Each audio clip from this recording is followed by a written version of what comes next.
ओम शांति। 24 अप्रैल 2026। आज की मुरली। मीठे बच्चे, अब वापस घर जाना है, इसलिए देह भान को भूल अपने को अशरीरी आत्मा समझो। सबसे ममत्व मिटा दो। प्रश्न: संगम युग पर तुम बच्चे बाप से कौन सा अक्ल सीखते हो? उत्तर: तमो प्रधान से सतो प्रधान कैसे बने, अपनी तकदीर ऊंची कैसे बनाएं, यह अक्ल अभी ही तुम सीखते हो। जो जितना योग युक्त और ज्ञान युक्त बने हैं, उनकी उतनी उन्नति होती रहती है। उन्नति करने वाले बच्चे कभी भी छिप नहीं सकते। बाप हर एक बच्चे की एक्ट से समझते हैं कि कौन सा बच्चा अपनी ऊंची तकदीर बना रहा है। गीत: मरना तेरी गली में। ओम शांति। सब बच्चों ने यह गीत सुना। बच्चे कहने से सर्व सेंटर्स के बच्चे जान जाते हैं कि बाबा हम ब्राह्मणों के लिए कहते हैं कि बच्चे, यह गीत सुना। जीते जी गले का हार बनने के लिए, अर्थात मूल वतन में जाए, बाबा के घर में रहने के लिए। वसी बाबा का घर है ना, जिसमें सब शालिग्राम रहते हैं। बच्चे, ब्राह्मण कुलभूषण सुदर्शन चक्रधारी जानते हैं कि बरोबर वही बाबा आए हुए हैं। कहते हैं अभी तुमको अशरीरी बनना है, अर्थात देह के भान को भूलना है। यह पुरानी दुनिया तो मिट जाएगी, इस शरीर को तो छोड़ना है, अर्थात सबको छोड़ना है, क्योंकि यह दुनिया ही खत्म होनी है। तो अब चलना है वापस घर। सभी बच्चों को अब खुशी होती है, क्योंकि आधा कल्प घर जाने के लिए बहुत धक्के खाए हैं, परंतु रास्ता मिला नहीं। और ये भक्ति मार्ग का चहचटा यानी दिखावा देख मनुष्य फंस पड़ते हैं। यह है भक्ति मार्ग के दुबन यानी दलदल, जिसमें मनुष्य मात्र गले तक फंस गए हैं। अब बच्चे कहते हैं बाबा हम पुरानी दुनिया पुराने शरीर को भूलते हैं, अब आपके साथ अशरीरी बन घर चलेंगे। सबकी बुद्धि में है परम पिता परमात्मा परम धाम से आए हैं हमको ले जाने के लिए। सिर्फ कहते हैं तुम पवित्र बन हमको याद करो। जीते जी मरना है। तुम जानते हो वहाँ घर में आत्माएं रहती हैं, सो भी आत्मा तो बिंदी है। निराकारी दुनिया में सब आत्माएं चली जाएंगी। जितने मनुष्य हैं उतनी आत्माएं वहाँ होंगी। आत्माएं उस महातत्व की कितनी जगह लेती हैं। शरीर तो इतना बड़ा है, कितनी स्पेस लेता है। बाकी आत्मा को कितनी जगह चाहिए। हम आत्माएं कितनी छोटी जगह लेंगी, बहुत थोड़ी। बच्चों को यह सब बातें बाप द्वारा सुनने का सौभाग्य अभी मिलता है। बाप ही बतलाते हैं कि तुम नंगे यानी बिना शरीर के आए थे, फिर शरीर धारण कर पाठ बजाया। अब फिर जीते जी मरना है, सबको भूलना है। बाप आकर मरना सिखलाते हैं। कहते हैं अपने बाप को, अपने घर को याद करो, खूब पुरुषार्थ करो। योग में रहने से पाप नाश होंगे, फिर आत्मा तमो प्रधान से सतो प्रधान बन जाएगी। इसलिए बाप राय देते हैं। कल पहले भी कहा था कि देह के सब संबंध छोड़ मामेकम याद करो। सबका एक बाप तो वह है ना। तुम प्रजापिता ब्रह्मा के मुख वंशावली बच्चे हो, जो ज्ञान पाते रहते हैं। शिव के बच्चे तो हो ही, यह तो सबको निश्चय है। हम भगवान के बच्चे हैं, परंतु उनके नाम रूप देश काल को भूलने के कारण भगवान से किसका भी इतना लव नहीं रहता, किसको दोष नहीं देते हैं। यह भी ड्रामा में नूद है। बाप समझाते हैं कि तुम आत्मा कितनी छोटी बिंदी हो, उसमें 84 जन्मों का पाठ नूदा हुआ है। कितना वंडर है, आत्मा कैसे शरीर लेकर पाठ बजाती है। अभी तुमको बेहद के पाठ का पता पड़ा है। यह ज्ञान और कोई को नहीं है। तुम भी देह अभिमानी थे, अभी कितना पलटा खाया है। वह भी हर एक की तकदीर पर है। कल पहले वाली तकदीर का अब साक्षात्कार हो रहा है। दुनिया में कितने ढेर मनुष्य हैं, हर एक की अपनी तकदीर है। जैसा जैसा जिसने कर्म किया है उस अनुसार दुखी सुखी साहूकार गरीब बनते हैं। बनती आत्मा है। आत्मा कैसे सुख में आती है फिर दुख में आती है, ये बाप बैठ समझाते हैं। तमो प्रधान से सतो प्रधान बनने का अक्ल बाप ही सिखाते हैं। कल पहले मुआफिक जितना जिसने अक्ल पाया है उतना ही अब पा रहे हैं। पिछाड़ी तक हर एक की तकदीर को समझ जाएंगे। फिर कहेंगे कल्प कल्प ऐसे ही हर एक की तकदीर रहेगी। जो अच्छा योग युक्त ज्ञान युक्त होगा वह सर्विस भी करता रहेगा। पढ़ाई में सदैव उन्नति होती रहती है। कोई बच्चे जल्दी उन्नति को पा लेते हैं, कोई बहुत माथा खपाते हैं। यहाँ भी ऐसे है। कल पहले मुआफिक जो जो उन्नति करते हैं वह छिपे नहीं रह सकते। बाप तो जानते हैं ना, सबका कनेक्शन शिव बाबा से है। यह भी बच्चों को कि एक्ट देखते समझ जाते हैं, तो वह भी देखते हैं इनसे भल कोई छिपाए, परंतु शिव बाबा से तो छिप नहीं सकता। भक्ति मार्ग में ही परमात्मा से नहीं छिपा सकते तो ज्ञान मार्ग में कैसे छिपा सकते। बाप समझाते रहते हैं। पढ़ाई तो बहुत सहज है, कर्म भी करना है, रहना भी मित्र संबंधियों के पास पुरानी दुनिया में है। वहाँ रहकर मेहनत करनी है। यहाँ रहकर पुरुषार्थ करने वालों से वहाँ घर में रहकर पुरुषार्थ करने वाले तीखे हो सकते हैं, अगर ऐसी लगन है तो। शास्त्रों में अर्जुन और भील का मिसाल है ना।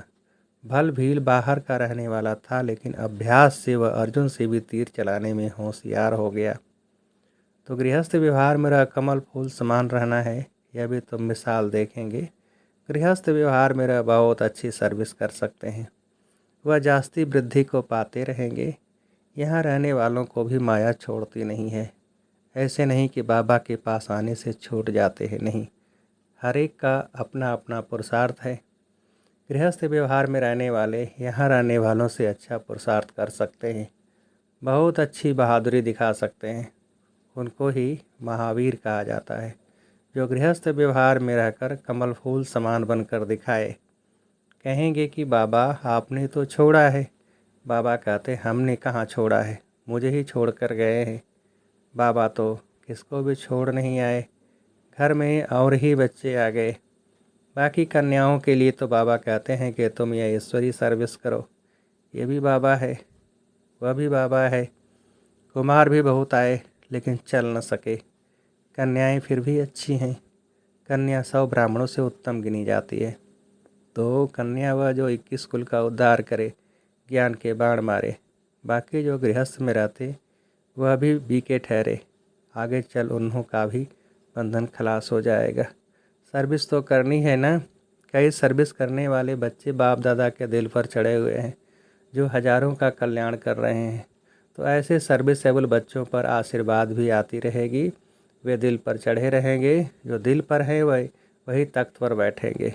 बाबा कहते आपस में मिलकर युक्ति रचते हो रहो। सबको मार्ग दिखाने के चित्र भी बनते रहते हैं। यह सब प्रैक्टिकल बातें हैं। अभी तुम समझाते हो कि परमपिता परमात्मा निराकार है, वह भी बिंदी है, परंतु वह नॉलेजफुल पतित पावन है। आत्मा भी बिंदी है। बच्चा फिर भी छोटा होता है। बाप और बच्चे में फ़र्क तो होता है ना। आजकल तो 15-16 वर्ष वाले भी बाप बन जाते हैं, तो भी बच्चा उनसे छोटा ही ठहरा ना। यह वंडर देखो, बाप भी आत्मा, बच्चा भी आत्मा, वह है सुप्रीम आत्मा, नॉलेजफुल। बाकी सब अपनी अपनी पढ़ाई अनुसार नीच व ऊंच पद पाते हैं। सारा मदार है पढ़ाई पर। अच्छा कर्म करने से ऊंच पद पा लेते हैं। अभी तुम बच्चों को सृष्टि के आदि मध्य अंत का ज्ञान है। स्वर्ग में सिर्फ भारत ही था और कोई खंड नहीं था। तो छोटी न्यू इंडिया में अपना स्वर्ग दिखाएं। ऐसे द्वारिका का नाम नहीं, लक्ष्मी नारायण की डिनाइस्टी का राज्य लिखना चाहिए। बुद्धि भी कहती है सतयुग में पहले डीटी डिनाइस्टी का राज्य होगा। उनके गांव होंगे, छोटे छोटे इलाके होंगे। यह भी विचार सागर मंथन करना है। साथ साथ शिव बाबा से बुद्धि का योग भी लगाना है।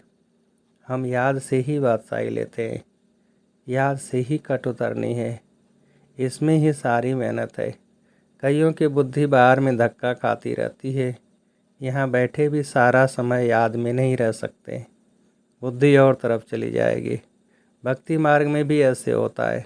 श्री कृष्ण की भक्ति करते करते बुद्धि और तरफ चली जाती है। नवदा भक्ति वाले दीदार के लिए बहुत मेहनत करते हैं।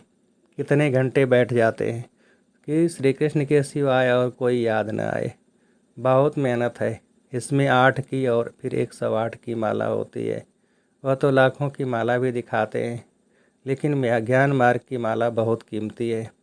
भक्ति मार्ग की जास्ती है, क्योंकि इसमें रूहानी मेहनत है। श्री कृष्ण को देख खुश हो डांस करते हैं। भक्ति और ज्ञान में रात दिन का फ़र्क है। तुम्हें यह नहीं समझाया जाता है कि श्री कृष्ण को याद करने से कट निकलेगी। यहाँ तो समझाया जाता है कि जितना बाप को याद करेंगे उतना पाप नाश होंगे। तुम बच्चे अभी योग बल से विश्व के मालिक बनते हो, यह किसको स्वप्न में भी ख्याल नहीं होगा। लक्ष्मी नारायण ने कोई लड़ाई याद नहीं की है। विश्व के मालिक फिर कैसे बने, यह तो तुम बच्चे ही जानते हो। बाप कहते हैं योग बल से तुमको राजाई मिलेगी, परंतु तकदीर में नहीं है तो तदबीर ही नहीं करते, सर्विसेबल बनते नहीं हैं। बाप तो डायरेक्शन देते रहते हैं कि ऐसे ऐसे प्रदर्शनी करो, कम से कम 150-200 प्रदर्शनियाँ एक दिन में हो जाएं। गांव-गांव में चक्कर लगाओ, इतने सेंटर्स उतनी प्रदर्शनियाँ। एक एक सेंटर्स पर प्रदर्शनी होने से समझाने में सहज हो जाएगा। सेंटर्स भी दिन प्रतिदिन बड़े होते जाएंगे। जो चित्र आदि भी रख सके, चित्रों की भी इन्वेंशन निकलती रहती है। वैकुंठ का चित्र खूबसूरत महलों आदि के भारत का बनाना चाहिए। आगे चल समझाने के लिए अच्छे अच्छे चित्र निकलते जाएंगे। वानप्रस्थ अवस्था वाले घूमते फिरते भी सर्विस करते रहें। जिनका भाग्य उदय होगा वह निकलेंगे। कई बच्चे को कर्म कर अपनी आबरू गंवाते हैं, तो यज्ञ की आबरू इज्जत गंवाते हैं। जैसी चलन वैसा पद। जो बहुतों को सुख देते हैं उनका तो नाम गाया जाता है ना। अभी सर्वगुणों में संपन्न तो नहीं बने हो ना। कोई कोई बड़ी अच्छी सर्विस कर रहे हैं, ऐसे ऐसे के नाम सुन बाबा खुश होते हैं। सर्विसेबल बच्चों को देख बाबा खुश हो गए ना। अच्छी सर्विस में मेहनत करते रहते हैं। सेंटर्स भी खोलते रहते हैं, जिससे हज़ारों का कल्याण होना है। उनके द्वारा फिर बहुत निकलते जाएंगे। संपूर्ण तो कोई नहीं बना है, भूले भी कुछ न कुछ हो जाती हैं। माया छोड़ती नहीं है। जितनी सर्विस कर अपनी उन्नति करेंगे उतना ही दिल पर चढ़ेंगे, उतना ही ऊंच पद पाएंगे। फिर कल्प कल्प ऐसा ही पद होगा।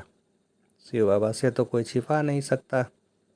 अंत में हर एक को अपने कर्मों का साक्षात्कार तो होता है। फिर क्या कर सकेंगे, जार जार रोना पड़ेगा। इसलिए बाबा समझाते रहते हैं कि ऐसा कोई भी कर्म नहीं करो जो अंत में सजा के भागी बनो, पश्चाताप करना पड़े। परंतु कितना भी समझाओ, तकदीर में नहीं है तो तदबीर करते ही नहीं। भगवान को याद करते हैं लेकिन जानते नहीं, उनका कहना नहीं मानते। अभी उस बेहद के बाप से तुम्हें सतयुगी स्वराज का वर्षा मिलता है सेकंड में।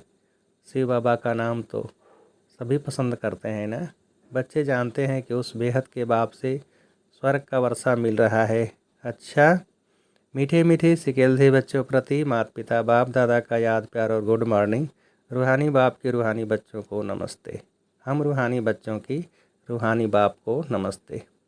धारणा के लिए मुख्य सार। पहली पॉइंट, अपनी चलन से बाप का व यज्ञ का नाम बाला करना है। ऐसा कोई कर्म न हो जो बाप की इज्जत जाए। सर्विस से अपना भाग्य आप ही बनाना है। दूसरी पॉइंट, बाप समान कल्याणकारी बन सर्व की आशीर्वाद ले आगे नंबर लेना है। गृहस्थ व्यवहार में रह कमल फूल समान रहने की अच्छी बहादुरी दिखानी है।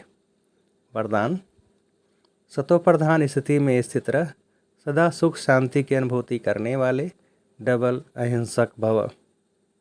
विस्तार, सदा अपने सतोप्रधान संस्कारों में स्थित रह सुख शांति की अनुभूति करना, यह सच्ची अहिंसा है। हिंसा अर्थात जिससे दुख अशांति की प्राप्ति हो। तो चेक करो, सारे दिन में किसी भी प्रकार की हिंसा तो नहीं करते। यदि कोई शब्द द्वारा किसकी स्थिति को डगमग कर देते हो तो यह भी हिंसा है। यदि अपने सतोप्रधान संस्कारों को दबाकर दूसरे संस्कारों को प्रैक्टिकल में लाते हो तो यह भी हिंसा है। इसलिए महीनता में जाकर महान आत्मा की स्मृति से डबल अहिंसक बनो। स्लोगन: सत्य के साथ असत्य मिक्स होते ही खुशी गायब हो जाती है। ये अव्यक्त इशारे। महान बनने के लिए मधुरता और नम्रता का गुण धारण करो। आपका एक एक बोल अलौकिक हो, फरिश्तों के समान हो, हर बोल मधुर हो। इस बात पर भी अंडरलाइन करो, तब प्रत्यक्षता होगी, क्योंकि अभी तक वाणी की शक्ति व्यर्थ जा रही है। इसलिए वाणी में जो बाप को प्रत्यक्ष करने का जौहर व शक्ति होनी चाहिए वह कम है। वाचा को व्यर्थ से बचाओ तो बाप को प्रत्यक्ष करने का आवाज़ बुलंद होगा। अच्छा, ओम शांति।